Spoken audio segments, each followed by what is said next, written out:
all. Thank you so much for being here, whatever time of day it is for you.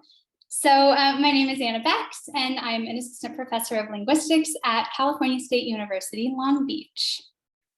So I'm here today to talk to you about language naming and its inherently ideological constructions.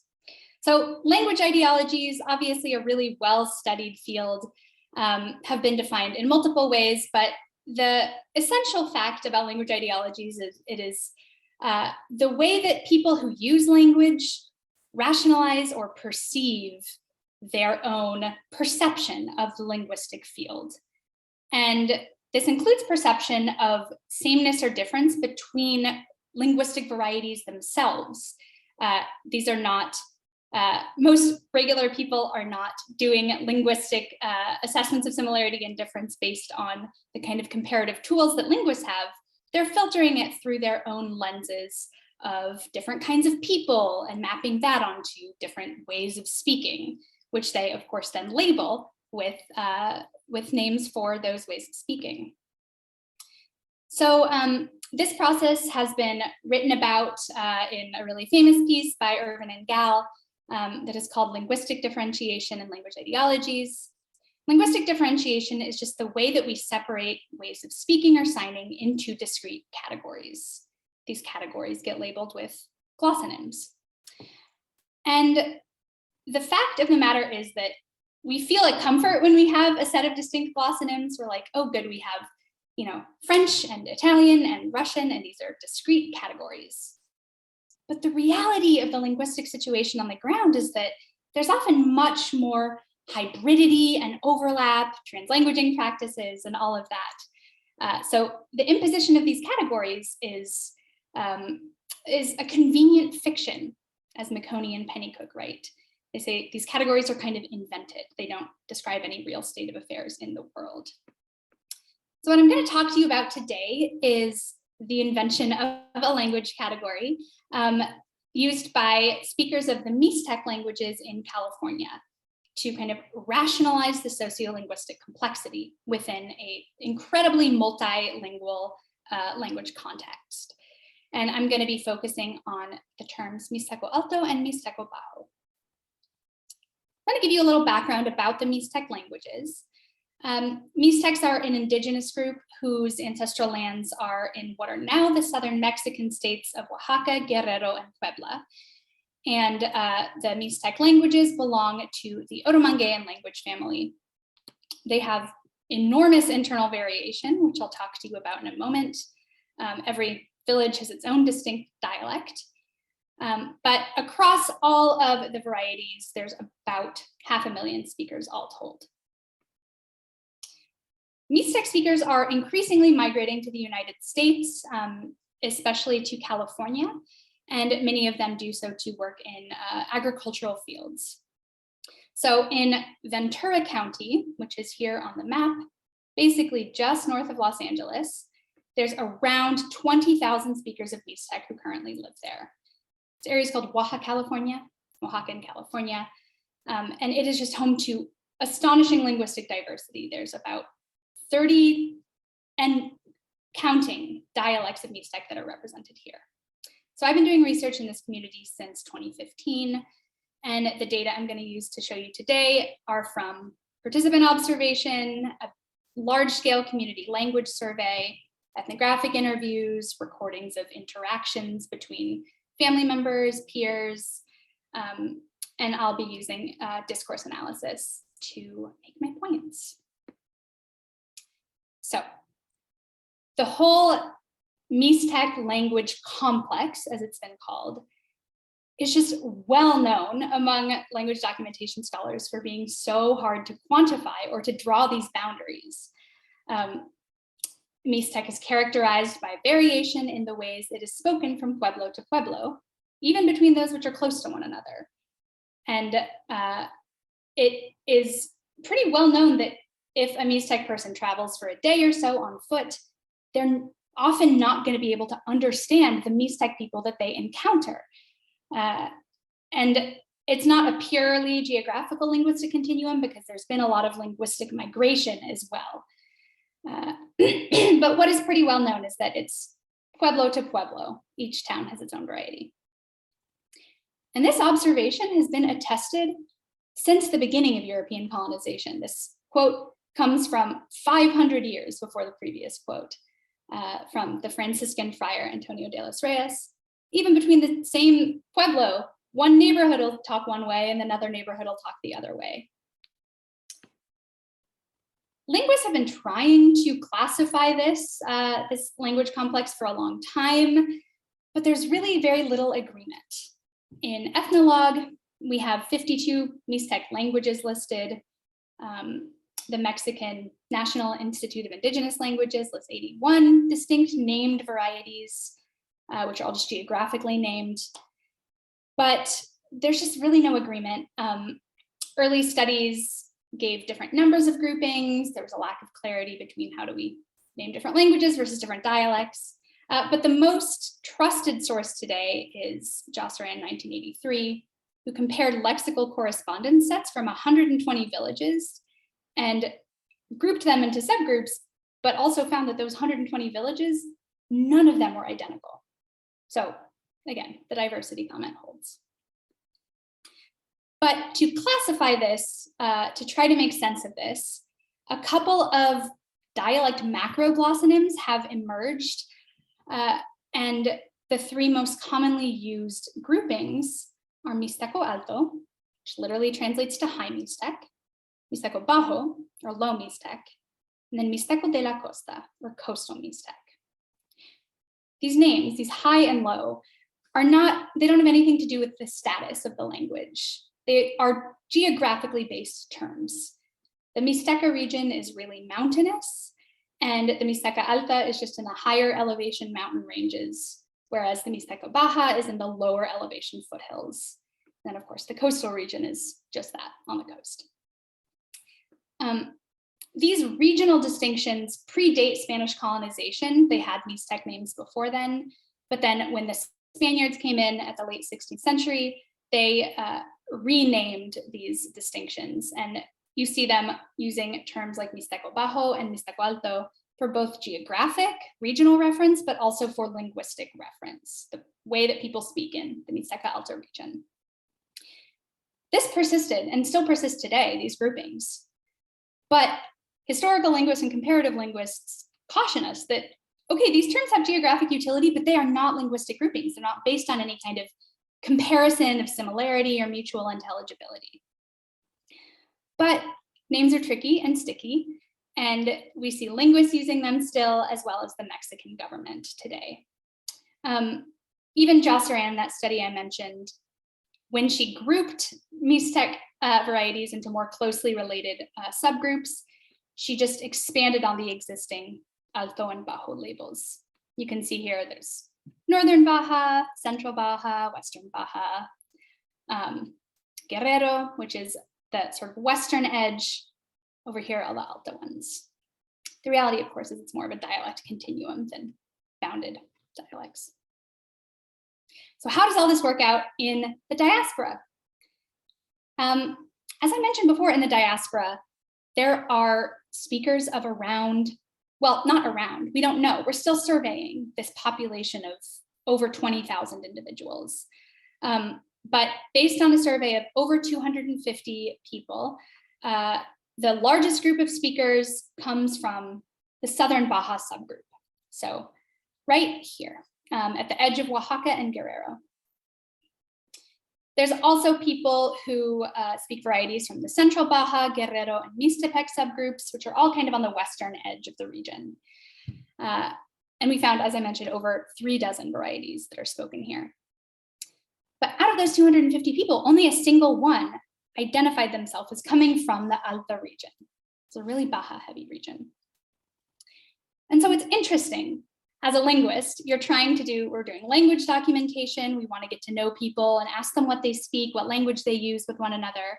And so very commonly, you'll just ask someone, oh, well, what variety or dialect of Mixtec do you speak? I'll just say, oh, I speak Mixteco Bajo. People from all over the region will say this. And when you press them, they'll clarify which village they come from, but this is the label that is most readily readily available to them.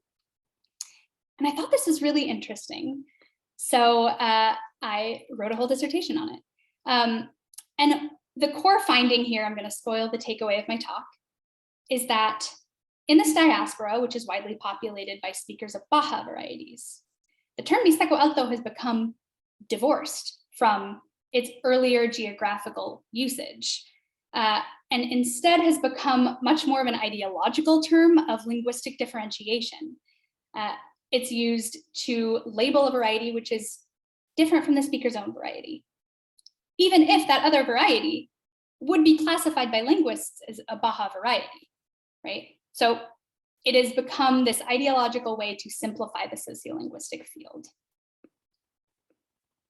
I'm going to show you a couple of data excerpts that illustrate this. This is from an audio recording that was made by a young woman named Itan Divi, who was 19 at the time of recording. And she did a little interview with a friend of hers, Carla, who was 16. And at the beginning of this recording, she realized she had forgotten to turn on the audio recorder. And so in this excerpt, she is kind of summarizing what they had said in the minutes before they'd turned it on. And so she's kind of encapsulating. She says, oh, well, her dad is from Guerrero and her mom is from Oaxaca, right? Carla confirms. And her dad speaks Mixteco Alto, and she understands it, but she doesn't speak it herself.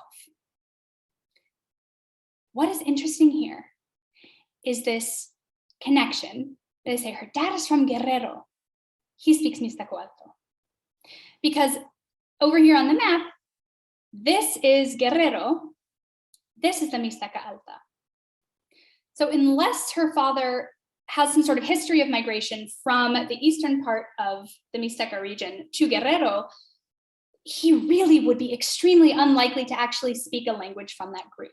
He would speak a Guerrero variety. But they don't mention any history of migration throughout this whole interview. And when I checked with Itan Divi later, she was like, yeah, no, he's not from Oaxaca, he's from Guerrero. So this is a puzzle. And this next piece of data, which comes from a couple minutes later in the interaction, clarifies exactly what's going on. But before I show you that, here's just a little refresher. So Carla's father is likely a speaker of a variety from the Guerrero dialect group, as I mentioned. In the interim between the previous excerpt and the one I'm going to show you in a moment, the girls talk about where their other family members are from.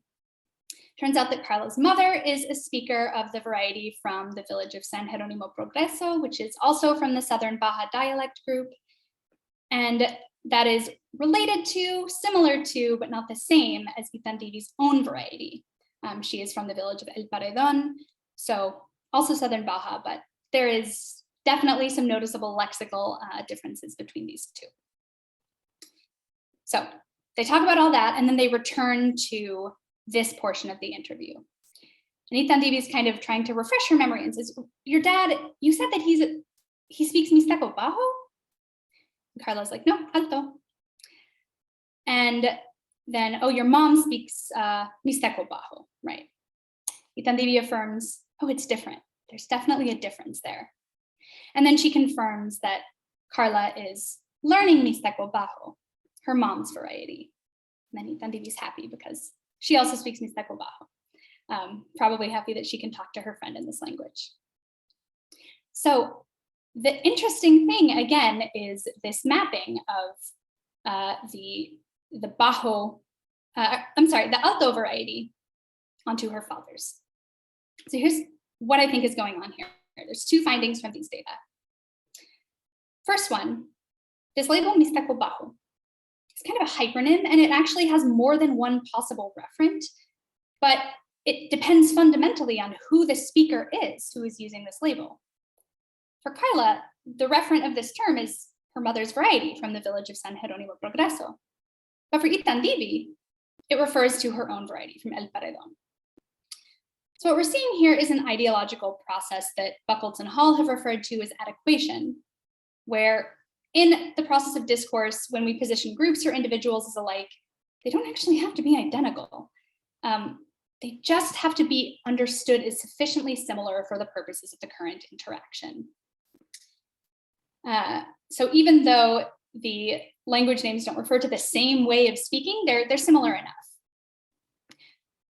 But then the second argument about Mixteco Alto, as I mentioned before, I think that it's used to locate just generic difference from the speaker's own variety. So what I think is happening is that Carla is, she's perceiving a difference within her own home. There are two different ways of speaking, and she knows that her mother speaks the Bajo variety. She herself speaks the Bajo variety, and her father speaks differently from her. So she is kind of projecting an opposition here. And Bajo is semantically the opposite of alto, right? Low is the opposite of high. So it's this natural opposition that emerges. Oh, I guess, well, he doesn't speak Bajo, he doesn't speak like us. He must speak in this alto way. That'll do, right? So alto here is not in any way being used in its original geographically linked form. It means something much more like, he just talks differently than my mom and I do.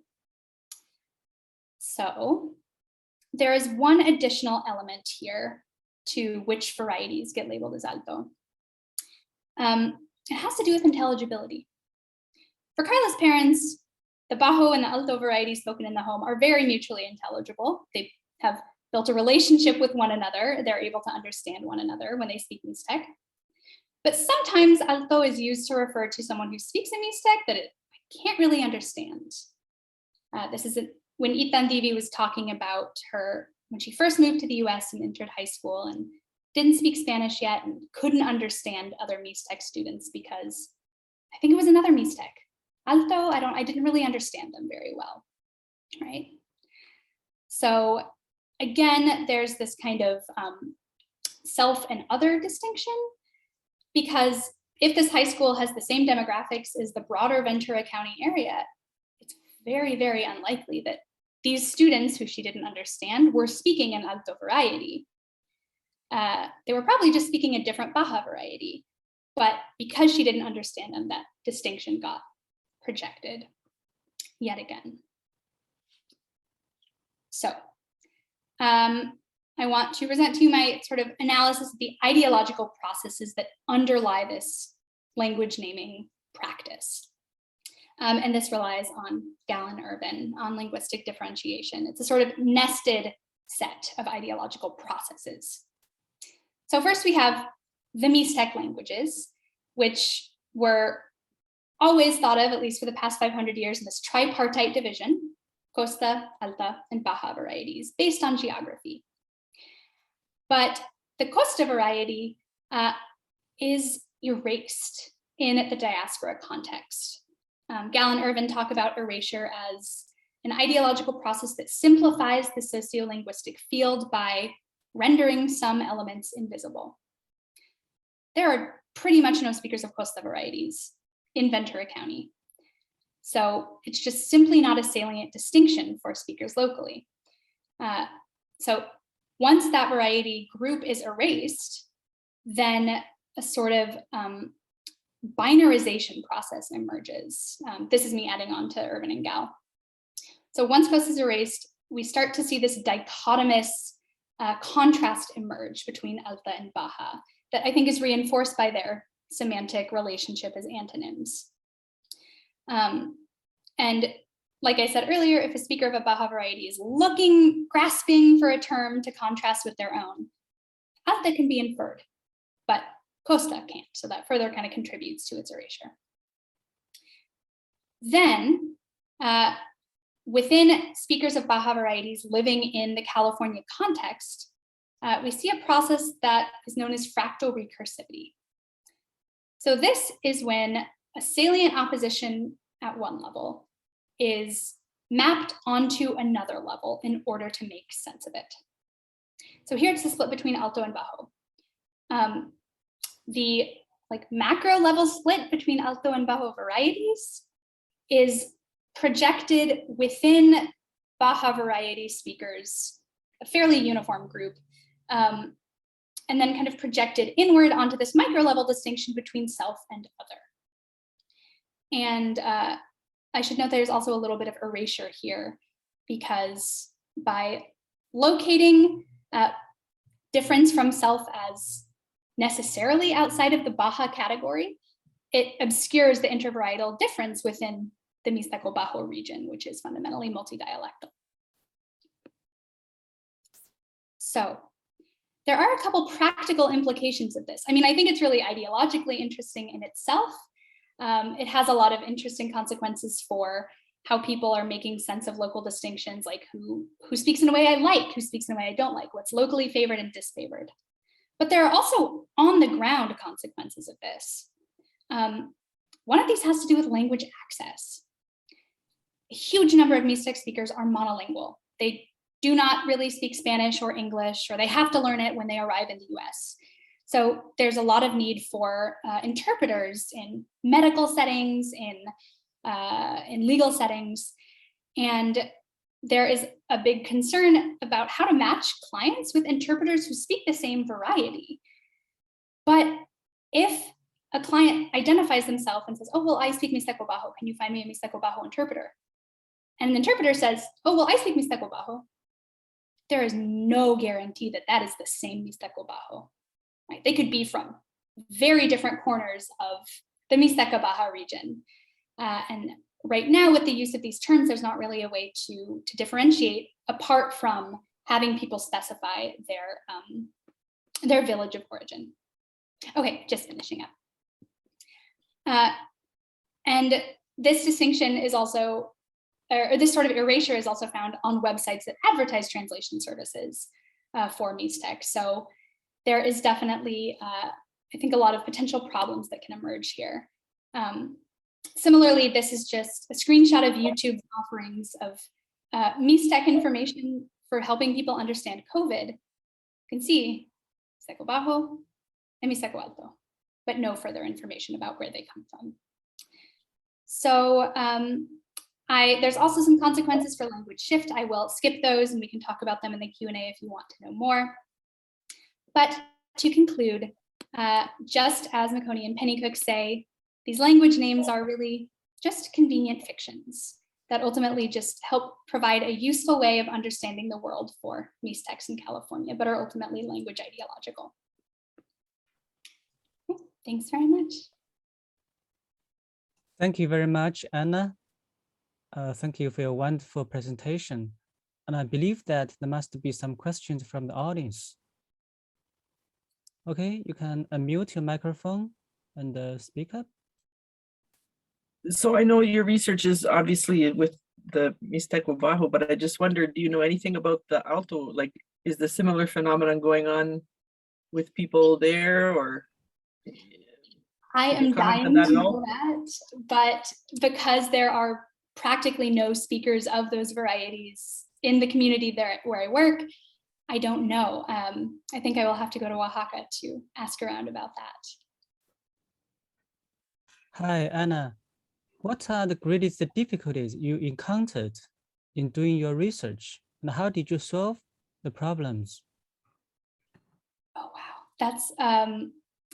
That's a great question. I honestly, over the long term of working with this community, the issues are largely ethical. The ethics of working with an Indigenous language community as a settler white linguist, and how to negotiate my positionality and institutional privilege related to the extreme precarity that many of my linguistic consultants face. So that is definitely something that is, I kind of walk the tightrope with that constantly. Try to share the university resources as much as I can with the community. Okay, thank you. Any more questions? Well, I just completely coincidentally, a couple of days ago, watched a DVD of the movie Roma for the first time.